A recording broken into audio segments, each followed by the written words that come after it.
Hello, great people. Welcome back to our channel. We are so excited to have you again. Nigerians will not cease to cry out concerning the activities of Fulani herdsmen, because on a daily basis, when it seems as if the thing is going to reduce, all of a sudden you see it moving very far, and it has to do with the lives of the people, to a point that even the governors seems not to know what to do again. Now, just fairly recently, we've heard the instruction of the president that they should review once again, the grazing, about 368 grazing reserves in 25 states.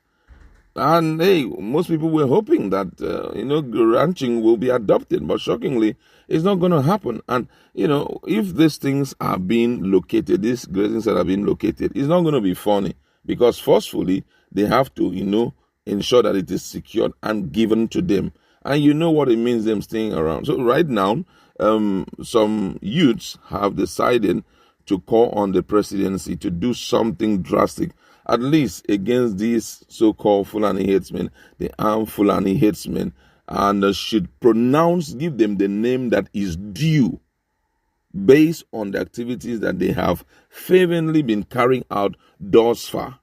And you're going to hear the full content of the write-up and what they want the federal government to do. And in another news, you're going to hear what the Kogi State Christians in Kogi East are telling their people to do, especially when it has to do with land grabbing, land grabbers, and all of that. We're going to look at that in a jiffy, but before we do that, if you're not subscribed to our channel, hit the red subscribe button and the bell icon so that you can get notification anytime we publish. The Forum of Presidents of Youth Organizations in the Middle Belt region has called on the federal government to publicly condemn the atrocities perpetrated by armed herdsmen across the country. The youth presidents also want the arrest and prosecution of the leadership of Miyetti cattle and other Fulani socio-cultural groups who have consistently admitted to the wanton killings and destruction of communities across the country. In a communique at the end of the forum conference in Abuja on Friday, the Middle Belt youth urged the federal government to proscribe all militant Fulani groups, as was done in the case of the indigenous people of Biafra, IPOB, given that the Global Terrorism Index has repeatedly ranked Fulani militia as the fourth deadliest group in the world, adding that other extremist groups should be proscribed. The forum also called on the federal government to increase the funding and equipment of security agencies and to recruit additional police personnel and improve on their training to enable them confront criminals. The forum called on Mr. President to uphold his oath of office as President of all Nigerians and to lead in accordance with the provision of the Constitution of the Federal Republic of Nigeria. He must be seen to be the president for everybody and for nobody. The forum appeals to President Muhammadu Buhari to respect the federal character principle in appointments into key positions and sittings of projects. The Middle Belt region has been badly treated in the past 6 years in the area of appointment at the federal level. The forum advocates for allocation of more funds to states and local government from the federation accounts, with a recommendation that local government should take 23% of the federal allocation. State should get 42%, while the federal government takes 35%. The communique reads.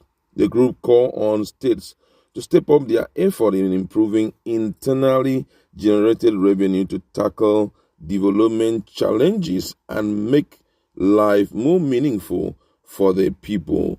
Meanwhile, in another development, the National Prayer Congress of Kogi East Christian Elders / Leaders Forum has enjoined the people of Middle Belt to protect their God-given territories / land against land grabbers and invaders masquerading as Fulani herdsmen, bandits, and kidnappers whose sole aim is to dislodge and overrun the Middle Belt.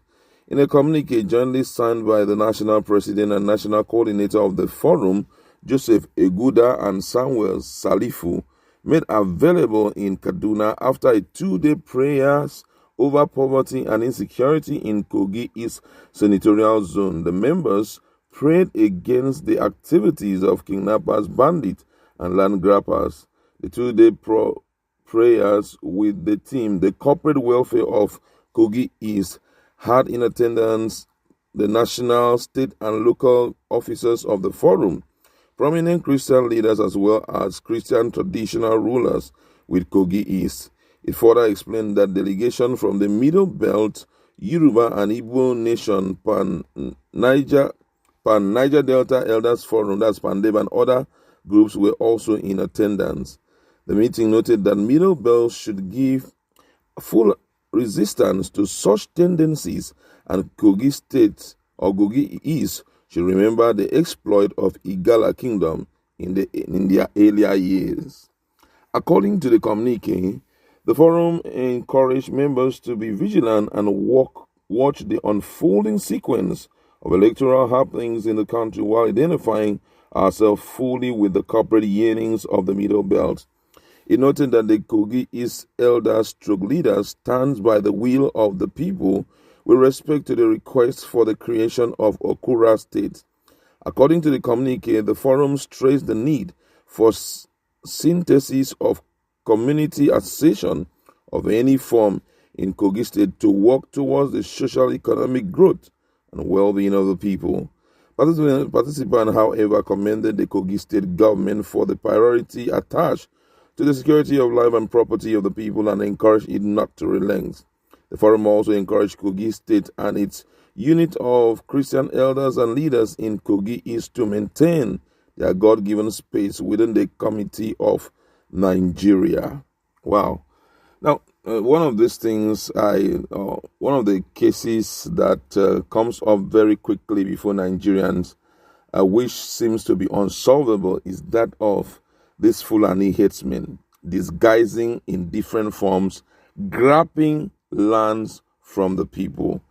It's not a new thing, and this thing does not require just sitting back to call on the federal government, because already we have presidents or we have long list of such people who gathered and call on the federal government, and shockingly they didn't do anything. I feel that the people must also prove to whoever that is trying to invade their land that these lands actually belong to them. Now, the youth, that's Forum of President of Youth Organization in the Middle Belt, they are trying to convince the federal government to publicly condemn and all of that's not it.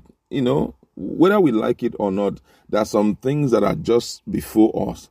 And our prayer at this point is that, oh God, let this administration pass so that we can breathe a new air. And it has to do with the issue of certain people as some quarters being above the law. And shockingly, at this point, the way things are going, there is nothing anybody can do about it.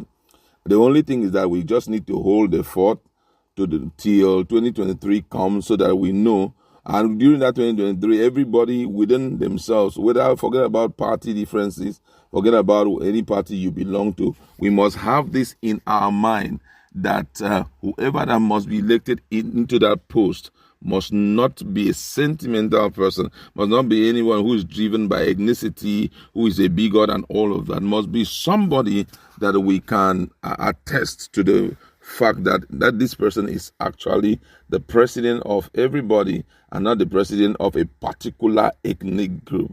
Because if you want to show that you are a great leader, you condemn what is meant to be condemned.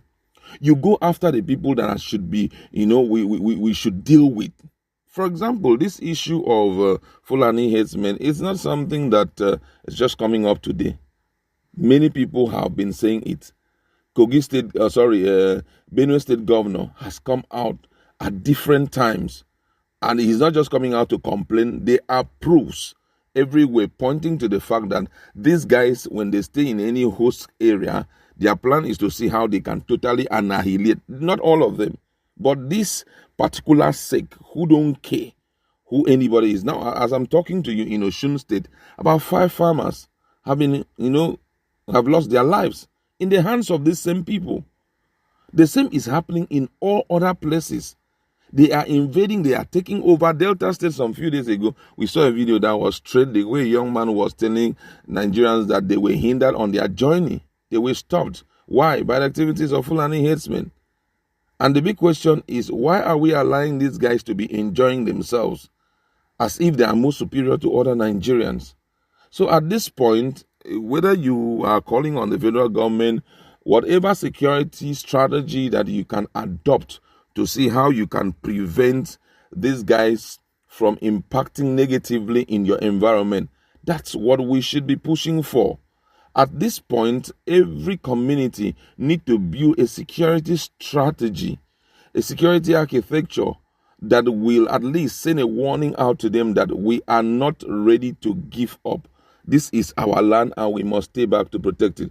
Running away from it does not change anything. For example, in Plateau State, they ran away, left their lands for them. And guess what? I will shock you that in Plateau State, they even have a law that looks like anti-open grazing law. But despite the fact that the State House of Assembly have passed that law, the implementation is at a zero level. And these guys are still enjoying themselves. In some of the communities, they have taken over the houses of the people. Not just taking over the houses of the people, they have gone as far as ensuring that they change the names of the community, So this issue of saying, please, the president should do this and do that was story.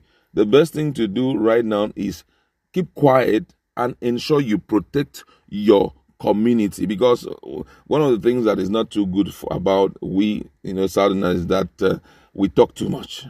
We keep talking.